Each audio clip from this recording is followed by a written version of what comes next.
మంచు లక్ష్మి తన teach for change అనే తన ఎన్జిఓ ద్వారా ఎన్నో కార్యక్రమాలు చేస్తున్నారు.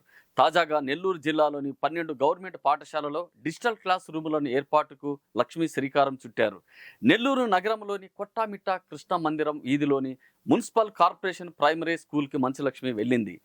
సర్వేపల్లి శాసనసభ్యులు సోమిరెడ్డి చంద్రమోహన్ రెడ్డి గారి కుమారుడు సోమిరెడ్డి రాజగోపాల్ రెడ్డి గారి కోడలు శృతిరెడ్డిలతో కలిసి డిజిటల్ క్లాస్ రూములను ప్రారంభించింది లక్ష్మి గారు. అక్కడ విద్యార్థులతో మమేకమై ఉన్నత విద్యా ప్రాముఖ్యతను వివరించారు.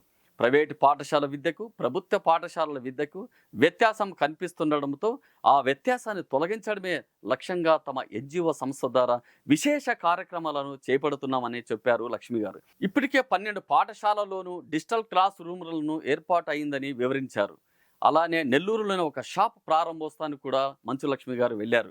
అలానే నాయుడుపేటలో ఉన్న తన తల్లి విద్యాదేవి గారి సమాధి దగ్గరికి వెళ్ళి లక్ష్మి నివాళులు అర్పించింది. తల్లి సమాధి దగ్గర లక్ష్మి ఎమోషనల్ అయ్యారు. మోహన్ బాబు తొలుత విద్యాదేవి గారిని పెళ్లి చేసుకున్న సంగతి తెలిసిందే. ఆమెకు పుట్టిన పిల్లలే మంచు విష్ణు, మంచు లక్ష్మి. కొన్నాళ్ళకి ఆమె చనిపోవడంతో విద్యాదేవి చెల్లెలు నిర్మలాదేవి గారిని మోహన్ బాబు గారు రెండో వివాహం చేసుకున్నారు. ఆమెకు మనోజ్ గారు పుట్టారు. ఇక కెరీర్ విషయానికి వస్తే నటిగా, హీరోయిన్గా ఎన్నో సినిమాలు చేశారు లక్ష్మి. ఇంగ్లీషు, తెలుగు, హిందీ, తమిళ్, మలయాళం ఇలా చాలా భాషల్లో నటించింది. చివరగా 2022లో మాన్స్టర్ అనే చిత్రం ద్వారా థియేటర్లో ఆడియన్స్ని పలకరించింది. మోహన్ లాల్ హీరోగా నటించిన ఈ చిత్రంలో హనీ రోజ్తో కలిసి కీలక పాత్రలో నటించింది. అయితే గతేడాది యాక్షిని, ఈ ఏడాది మరో వెబ్ సిరీస్ ద్వారా ఓటీటీలో పలకరించింది లక్ష్మి. త్వరలోనే ఆదిపర్వం సినిమాతో ఆడియన్స్ ముందుకు రాబోతోంది మంచు లక్ష్మి.